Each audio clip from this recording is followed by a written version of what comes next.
Election day is this Tuesday, Virginia, and the chairman of the Republican Party is John Whitbeck. To join us now, talk about some of the important races that could change the balance of power in Richmond. Thanks for joining us, Mr. Chairman. Oh, thank you for having me. Glad to be here. All right, first of all, there's a race between Manassas Mayor Hal Parrish II and the Democrat Jeremy McPike, and that's a state Senate seat is one that it's an open seat, so this is one that is very critical. I want you to tell me a little bit about some of the outside money that's coming in here, most specifically money linked to efforts to infringe on the Second Amendment right of Virginians. Well, the special interest money coming in here, I think it's a little over $2 million, and it's really an attempt to buy a Senate seat using rhetoric that Democrats use every time that they want to do something like this at the end. You know, Jeremy McPike has not even been able to touch the effort that Hal Parrish has made in this race. I mean, Hal's been everywhere. He's a longtime civic leader. Everybody knows who he is.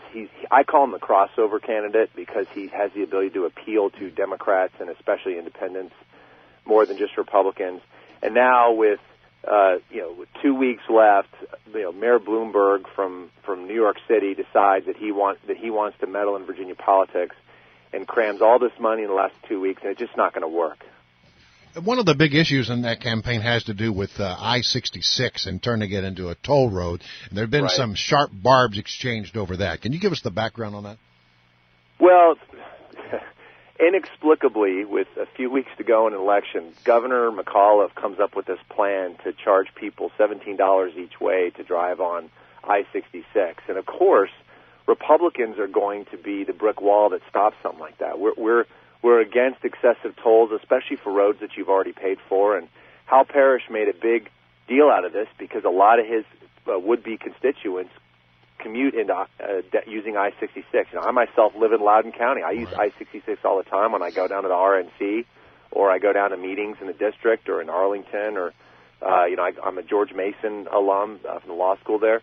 You know, it's outrageous. We just had the largest tax increase in Virginia history in 2013 for roads, and now they want to charge us more. And I don't know if a lot of your listeners saw this, but yesterday the governor had an absolute meltdown on this, calling Hal a liar and doing all kinds of just really out of character rhetoric for an elected official, especially the leader of the state. And they know that they made a real major gaffe in pushing this plan. And so they're reacting in anger. And, Hal Parrish has been a leader for most of his life. His father was in the General Assembly. He's the kind of future elected official that can stop these types of plans. And we don't trust the Democrats when they say that they're against it. Do you really think that Jeremy McPike and Joe McCabe in the 13th District running against Dick Black, and John Edwards running down against Nancy Dye in the Roanoke area, all these key swing districts that are going to determine the Senate, do you really think after getting hundreds of thousands of dollars from McAuliffe and his PAC that they're going to not vote for his plan? Yeah. Absolutely not. I'm not willing to take that chance, and I don't think the voters of Virginia are willing to take the chance either. Well, it's just a logical conclusion. Listen, right now Terry McAuliffe can't get anything done in Richmond unless he reaches across the aisle and works with Republicans. That's why he's focusing so much on these races. He wants a majority of Democrats. He's pumping the money in. He's doing the campaigning. Of course these Democrats are going to march in line and vote with Terry McAuliffe. So talk to me about McAuliffe as governor and how much his record right now is in play with regard to this election. I mean, this is a chance for voters to repudiate what they've seen in the McAuliffe administration. This is really their last chance because he won't be up for re-election. Well, when you say talk about his record, my response to that is what record? I mean, really, Terry McAuliffe's whole reason for being governor, it seems, is to get Hillary Clinton elected president. The way that this works, the way the numbers work in the Electoral College, there are 3 states, maybe 5, that will determine the next president. One of them happens to be Virginia. If you don't win Virginia, you don't win the White House if you're a Republican. So this is their firewall. They know full well that if they win Virginia, we can't win the White House, which makes us so critically important. And McAuliffe also knows that if he has a big black eye from losing what was a winnable attempt to take over the Senate, that it's a huge, huge step backward for them in winning Virginia for Hillary Clinton. Can I just really quickly shorthand that? Because here's the problem with the way Virginia does these off-year elections. So much attention is being paid to the presidential election that isn't even a year away.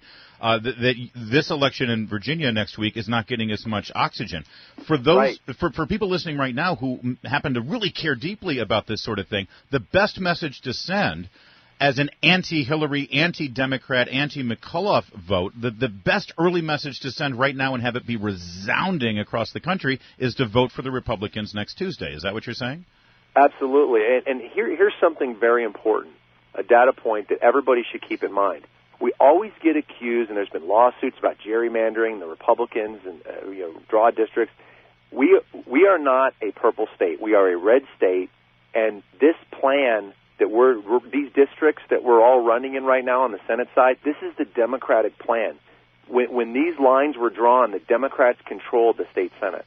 So if we hold the Senate and maybe pick up a seat or two, which I think we will in House race and down in other parts of the state, we will have not only had the Senate majority, but also picked up seats in district lines that were drawn by the Democratic majority in the Senate in 2011.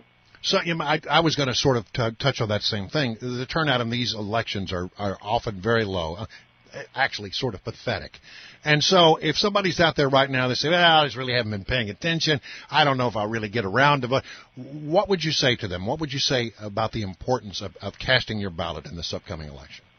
Well, we've already talked about the tolls. If you want $17 tolls on I-66, then stay home and don't vote. If you want to stop those, then get up on Tuesday morning, get out there and vote. If you're against Obamacare and want to stop Obamacare from being expanded in Virginia, get out there and vote. And if you want to make sure that the 8 years of Obama policies are stopped, if you want to make sure that Hillary Clinton is not elected president and continues the disaster that we've had in the White House for the last 8 years, get out there and vote. This is the first step towards not only making Virginia a better place to live with a Republican majority in the Senate and a supermajority in the House, but also the first step to winning in 2016 and then later in 2017 when we elect our governor. Yeah, and people need to know the nation is watching this. They really are. If this comes the way of the Republicans, this will be huge narrative in the mainstream media. And also, very fundamentally, just to bring it back to our first question, Chairman Whitbeck, if people care about their Second Amendment rights, considering the gun law money that has been pumped in here at the last minute. How much did you say? $2 million? In that district, there's something like a little over $2 million, and then not to mention in other districts. In one district down in Richmond area, which is the other key district, they're spending, I think, $700,000. And the vast majority is from outside groups wanting to push gun control laws in the Commonwealth. It's Mayor Bloomberg from former Mayor Bloomberg from New York City, his group, and it's not even a group. They don't know anything about Virginia. All they know is they want to demonize Republicans who support the Second Amendment. Thank you, Republican Chairman John Whitbeck of the Old Dominion. Listen, Mike Bloomberg and his New York pals with their gun control ideas, they've already chosen your governor, Virginia. Are you going to let them choose your representatives in Richmond as well? Yeah.